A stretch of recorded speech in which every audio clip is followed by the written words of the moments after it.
Buffy the Vampire Slayer is a TV show about, oddly enough, a teenage girl who slays vampires called Buffy.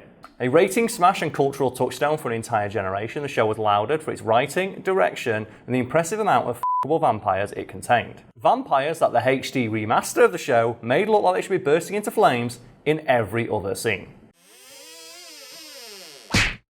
It's quite appropriate that I'm sat down and more centered in the frame, because the thrust of today's discussion is going to be about the fact that Buffy was, with one exception, filmed entirely in a 4:3 aspect ratio. So I'm going to ask the editor for this episode to similarly put us in the 4:3 aspect ratio, because we've got the green screen, so we've only got a little bit of it, so that'll be make it nice. It's like bam, let's get those bars on the screen. Let's kick it old school for a bit. And while the world slowly closes in on me, Nisha, thoughts on the Buffy TV show? Or the original movie, if you happen to watch that. I did watch it when I was younger. Mm-hmm. I don't really remember much about the story. The one thing that I do remember the most, though, was the epic theme song. Oh, I do remember having a banger of a theme song. So, because we've got a laptop in front of me, I can actually Google the theme song, can't we? So, 3.1 million views uploaded 12 years ago by Losers Rule 2009, and they've got a Buffy the Vampire Slayer logo. So they're all about the Buffy. Let's get a listen, shall we? Watch an ad play. Oh, yeah, immediately I know what this is. I know that instant. Oh, so 90s, it hurts. Oh, that's so fucking 90s. The moment I went, yeah, I immediately know. That's in my head, that occupies the same space as Malcolm in the Middle's theme song. Also, I want to just add, one of my favourite things as well is when the episode is finished, they'll play the theme song again, and at the very end, when it's saying the TV production name, there's a little cartoon vampire going, arr. Yes, I remember that one, because they still use that production logo at the end of some stuff. Grr, arg. But to bring it back to the aspect ratio of the show, every single episode of Buffy the Vampire Slayer, with the exception of the episode Once More with Feeling, was aired in the 4:3 aspect ratio. And Once More with Feeling was filmed in 16:9 and is the only episode of the show filmed and aired with widescreen in mind. And Buffy the Vampire Slayer is an interesting case in regards to TV shows and aspect ratios, because it aired for so long that during the time it was on air, the widespread adoption of widescreen became a thing. But the show still aired every episode in 4:3, and according to director Joss Whedon, that was an intentional decision. And what I mean by that is because they knew every episode of the show, with the exception of that one I mentioned earlier, was going to air in 4:3, all shots were composed with that in mind. So they didn't have any extraneous information to the sides of frame, because they knew that when they finally aired the episode, even though they had it in shot on the camera, it's going to be cut off on the final product. And that's just something that a good director keeps in mind. And there are a few examples of that spring to mind. The one I want to talk about being Terminator 2, which James Cameron filmed knowing that eventually it's going to get released on VHS and shown on 4:3 TVs. So he made sure that every shot in Terminator 2 contained all the pertinent information required for you to understand what was going on in a scene in the 4:3 aspect ratio, with the extra space on the sides that you see in the cinema just being used for additional scene building and things like that. And you can always tell when people behind the scenes didn't have stuff like that in mind, can't you? Sure, there's been many instances where you see a bit of a cameraman off to one side, or a boom mic or something like that. Or when they try and do HD remasters of old shows, they'll just letterbox it and they'll cut off the tops of people's heads and things like that. God. Yeah, you think, why does this look so zoomed in, or why can't I see the rest of this person's face? Yeah, and it's something that happens to me a lot with video games, where video games, because they have to be ready for all kinds of TVs, sometimes you'll get the very bottom of your video game cut off. It's oh fuck's sake, and you got press with the buttons on your TV to put it to game mode. Yeah. And then it'll zoom too far in and you lose information on the side. It's for fuck's sake, but... Okay, so what happened with the HD remaster? They completely and utterly fucked up the show to the point where you can't even buy it anymore. It's so bad, it's not even available for sale anywhere legally yet. You can only buy it pre-owned from stores, or download it from less than reputable websites that exist out there. And something's bad when they don't even sell it anymore. Because, as mentioned, the intention was always for the episodes to be in 4:3, and that's informed the way shots were composed.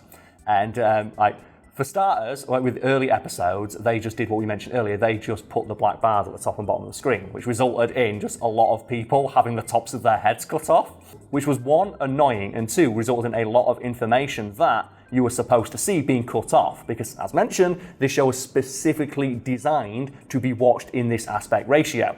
The real fuckery started though when Fox got their hands on the footage that was shot in 16:9 but was uploaded in 4:3. Alright, so what happened there then? Well, Fox and the people handling the remaster were not aware of the fact that the original intention was always for every episode to air in 4:3, and that shots were composed with that in mind. So even though, as mentioned, they shot on widescreen capable cameras and they had widescreen footage available, the intention was always to put those black bars down the side, which results in things such as just camera equipment being visible in frame.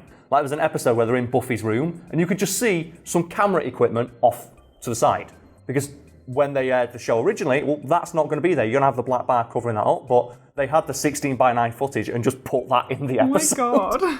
So you just see the camera equipment just sat right there. And here's the thing, folks at home. We have camera equipment just off frame in these videos. Like I can pull it down now, look. If we remove the 16:9, I can move this in frame. Like even we know that you don't put fucking camera equipment in frame.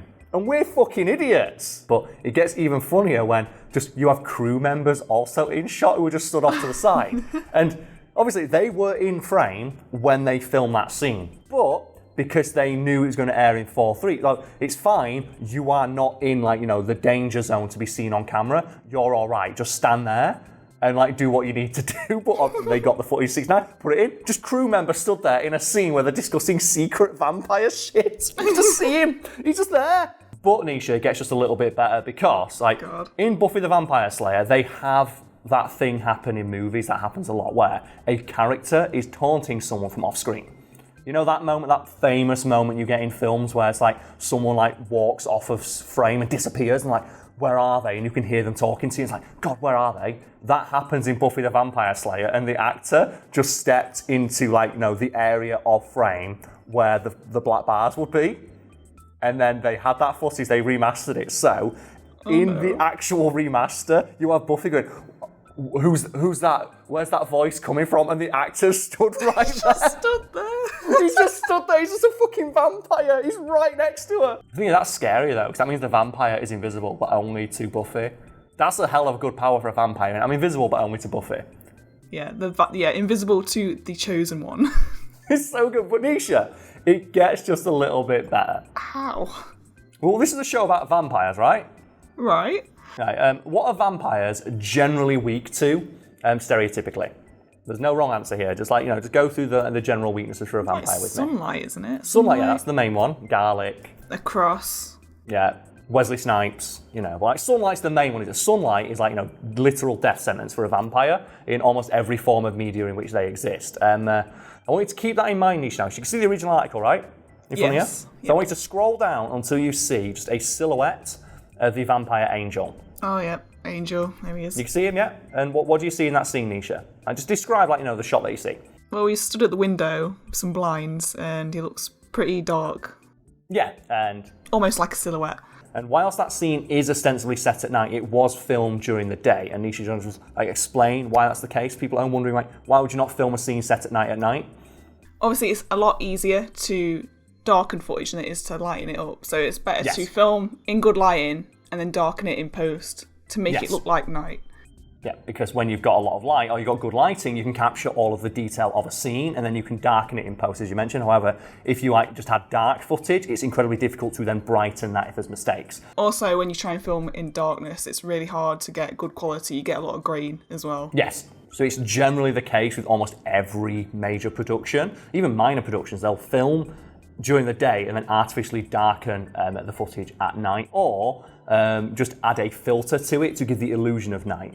For example, blue is often used to give the feeling of night and cold. I think the film 30 Days of Night uses that egregiously, where every single shot outside just is blue, because blue indicates cold and night.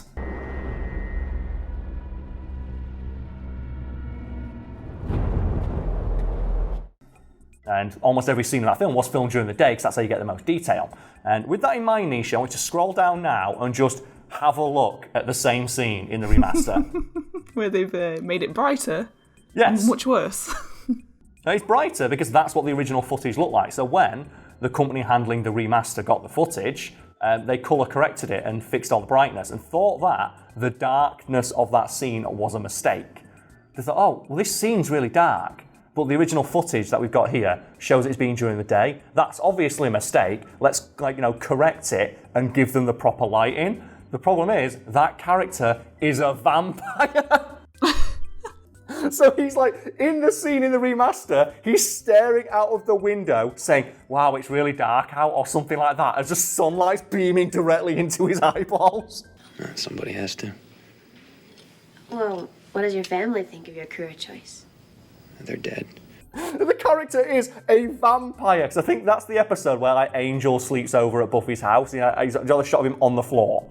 Yeah, I think so. Where he's lying on the floor, he does a sleepover at night. But in the HD remaster, it's just the middle of the fucking day, and you can clearly see the light on him. Because in the original version, it's supposed to be moonlight coming through the window. So, moonlight's not so bad. And that's why they filmed it during the fucking day. So then you just artificially darken the shot after the fact and make it look like moonlight. But when they corrected the footage, it's just, no, it's sunlight, and this vampire should be fucking bursting into flames. Or sparkling, according to Twilight. Well, yeah, the Buffy remaster is infamously bad. So bad, in fact, that you can't buy it anywhere. And that's a shame, because I feel like this will be a fantastic thing for a drunken watch through with friends. Oh, yeah. Just to try and spot all the mistakes and the things that they made. Because, holy fuck, does that sound awesome. Grr, arg.